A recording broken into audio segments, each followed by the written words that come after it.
नमस्कार। SPT news में आपका स्वागत है। पेश है 7 अगस्त शुक्रवार दोपहर 1:15 राजस्थान की बड़ी खबरें।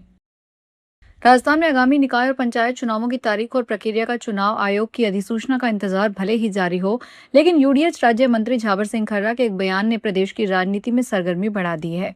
सीकर में आयोजित भाजपा की संगठनात्मक बैठक के दौरान मंत्री खर्रा ने स्पष्ट संकेत किया है कि इस बार नगर निगम के मेयर, नगर परिषद के सभापति और नगर पालिका अध्यक्ष का चुनाव सीधे जनता नहीं बल्कि निर्वाचित पार्षद करेंगे।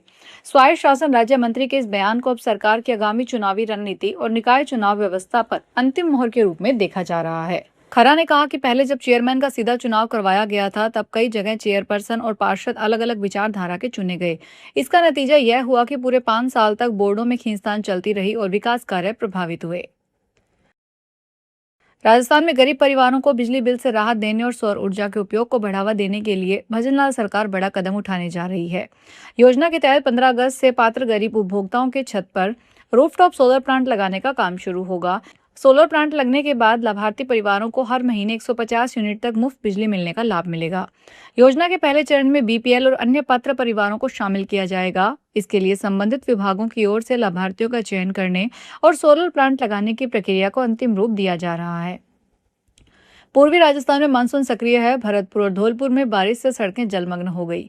इस बार लगातार बरसने की बजाय टुकड़ों में मानसून सक्रिय हो रहा है। प्रदेश में अब तक सामान्य से 11% कम बारिश दर्ज हुई है। मानसून ट्रफ से अगले एक हफ्ते तक बारिश के लिए अनुकूल परिस्थितियां हैं। 10 अगस्त तक भरतपुर, जयपुर, कोटा, अजमेर, उदयपुर संभाग में बारिश का अलर्ट है। मौसम विभाग के अनुसार 15 अगस्त के बाद मानसून कमजोर पड़ सकता है। नागौर में खाना परोसने में देरी को लेकर हुए विवाद में युवक ने होटल संचालक को गोली मार दी। गंभीर हालात में उसे नागौर के हॉस्पिटल में लेकर गए। वहां से उसे जोधपुर रेफर कर दिया गया। जोधपुर ले जाते समय खींवसर के पास एम्बुलेंस पलट गई। इससे होटल संचालक की मौत हो गई। घटना आज शुक्रवार सुबह करीब 4:30 बजे सदर थाना क्षेत्र के खरनाल गाँव की है।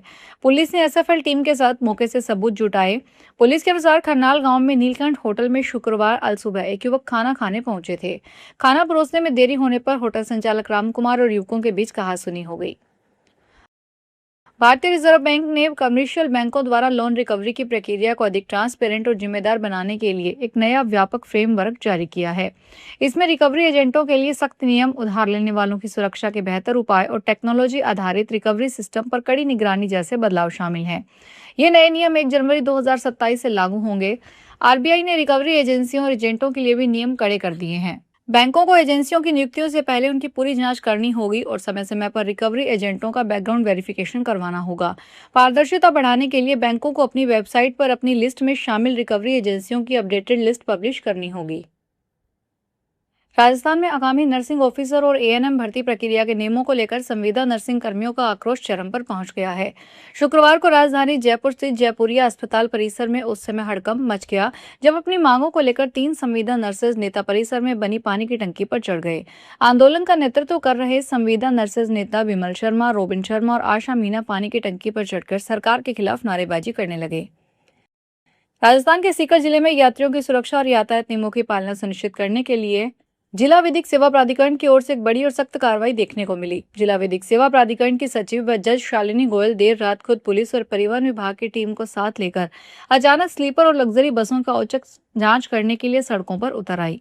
इस दौरान नियमों की अनदेखी, बिना परमिट और अवैध संचालन पाई जाने वाली 11 बसों के चालान काटे गए। 3 स्लीपर बसों को मौके पर ही सीज किया गया और करीब 2 लाख रुपए का जुर्माना वसूला गया। उत्तराखंड में लगातार बारिश से अलकनंदा, मंदाकिनी, भागीरथी समेत 6 नदियां खतरे से के स्तर पर बह रही है। हरिद्वार, ऋषिकेश में घाट और मंदिर डूब गए हैं। देहरादून, चमोली और बागेश्वर में स्कूल बंद है।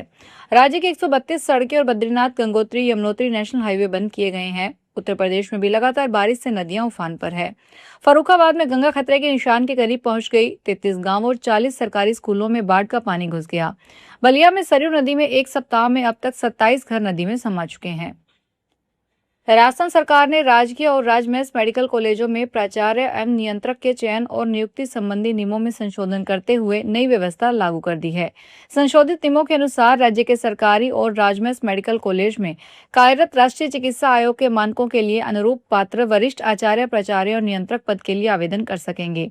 यदि राज्य में पात्र उम्मीदवार उपलब्ध नहीं होते तो केंद्र अथवा अन्य राज्य सरकारों के मेडिकल कॉलेजों में कार्यरत चिकित्सा शिक्षकों को भी आवेदन का अवसर मिलेगा।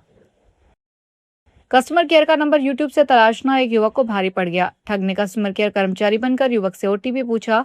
इसके नाम उसके नाम से 1,56,861 रुपए का लोन ले लिया। युवक के खाते में आए पैसे को यह कहते हुए वापस ट्रांसफर करवा लिए कि गलती से रुपए उसके खाते में चले गए हैं। पीड़ित युवक दिल्ली का रहने वाला है। राजस्थान में मामला होने के कारण उसने एटीएस एसओजी जयपुर में शिकायत दी। वहां से 0 नंबर एफआईआर दर्ज कर मामला अलवर के उद्योग नगर थाने भेजा गया। कोटपुतली क्षेत्र में मानसून सक्रिय बना हुआ है। पिछले 15 घंटे में कुल 15 मिलीमीटर वर्षा दर्ज की गई। अगस्त माह में अब तक कुल 88 मिलीमीटर बारिश हो चुकी है, जिससे मौसम सुहावना हो गया और किसानों को राहत मिली। कोटपुतली बहरोड के जिला कृषि उपनिदेशक डॉक्टर रामजीलाल यादव ने बताया कि बारिश खरीफ फसलों के लिए अत्यधिक लाभदायक है। इसमें बाजरा, मूंग, उड़द सहित अन्य खरीफ फसलों की पैदावार बेहतर होगी। उन्होंने किसानों को सलाह दी है कि वे खेतों में पानी जमा न होने दें और अतिरिक्त पानी की निकासी की उचित व्यवस्था करें, ताकि फसलों को किसी भी संभावित नुकसान से बचाया जा सके। अजमेर में जयपुर हाईवे पर बगरू में स्कॉर्पियो पलटने से युवक युवती की मौत हो गई। पुलिस जांच के अनुसार कार तेज रफ्तार में थी। बारिश के भरे पानी के कारण अनियंत्रित होकर 3 बार पलटकर डिवाइडर में घुस गई। हादसा देर रात 2 बजे बगरू थाना क्षेत्र के बड़के बालाजी के पास हुआ। एक्सीडेंट में श्री माधोपुर के अमन मान और सीकर की रेवती की मौत हो गई। हादसे में एक युवक घायल हुआ है। जानकारी के अनुसार हाईवे पर भरा पानी कार के फ्रंट स्क्रीन पर आने से ड्राइवर ने कंट्रोल खो दिया। इसके बाद अचानक ब्रेक लगाने के कारण कार पलट गई। इस दौरान कार का टायर भी फट गया।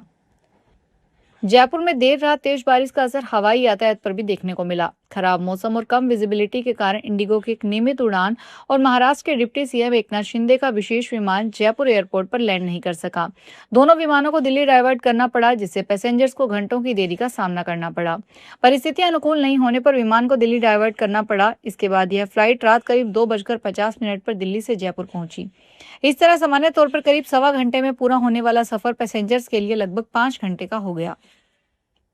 उदयपुर जिले के ओगना में चोरी की 3 वारदातों ने पुलिस की नींद उड़ा दी। चोरों ने बस स्टैंड पर 2 ज्वेलरी और एक किराना दुकान को निशाना बनाया।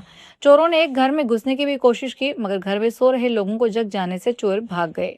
सुबह करीब 7 बजे ग्रामीणों को इन वारदातों का पता चला। सूचना पर ओगना थाना पुलिस मौके पर पहुंची और मुआयना किया। पुलिस टीम ने एसएफएल और डॉग स्क्वाड को मौके पर बुलाया। चोर दुकानों के अंदर शटर को तोड़कर घुसे। फिलहाल दुकान के अंदर जाने पर चोरी हुए सामान का वास्तविक पता चल जाएगा। दीग जिले में कामा क्षेत्र के घिलावटी गांव में लगातार हो रही मूसलाधार बारिश के कारण एक गरीब परिवार का 2 मंजिला मकान अचानक ढह गया। यह घटना हरिराम धनीराम पुत्र भिक्की गुर्जर की घर पे हुई। उनका घरेलू सामान मलबे में दबकर बर्बाद हो गया। गनीमत रही कि हादसे के समय मकान के अंदर कोई मौजूद नहीं था। इससे कोई जनहानि नहीं हुई। मकान के अचानक धराशायी होते ही मौके पर चीख पुकार मच गई। तेज आवाज सुनकर आसपास के ग्रामीण मौके पर पहुंचे और मलबे में किसी के दबे होने की आशंका को लेकर स्थिति का जायजा लिया। फिलहाल इस बुलेटिन में इतना ही। फिर हाजिर होंगे बड़ी खबरों के साथ।